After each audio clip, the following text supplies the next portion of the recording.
So after Barbarossa, after the which we should say is the initially successful but ultimately failed operation by which the Eastern Army, the Osttruppen of the Nazis, has been decimated in Russia. They have lost 750,000 men, or nearly that many. They desperately need to make up that shortfall, because that makes up about a third of the Eastern Army. So to lose a third of your army is that's insane numbers. Yeah. Well, if the word decimated means, going back to the Latin, to the Romans, losing 1 in 10, imagine losing three and a bit in 10.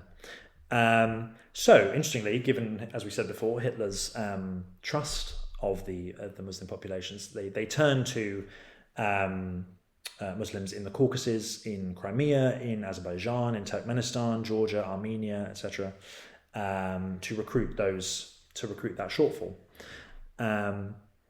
They use the anti-Soviet argument to persuade these populations, the Soviets being pretty brutal overlords, and I think, as we've spoken about before, ethnic minorities in these regions suffered quite grievously at the hands of the Soviets. Well, I think it also reflects a wider pattern of kind of oppression by colonial powers. I mean, again, do you call the Soviet Union a colonial power in its own right, potentially? But well, I suppose in the sense that it was essentially not in the same way as it had expanded its sphere of influence, shall we say, into other countries in a kind of quasi-colonial manner. I mean, I suppose it also depends on what your definition of colonialism is. Yeah, I suppose so. Is that, taking over countries, exploiting them for resources and controlling their populations, and those kind of things. But obviously, like we were saying, it's all about kind of the anti-colonial sentiment that builds in these communities and these nations. Yeah, precisely. Former nations, at least.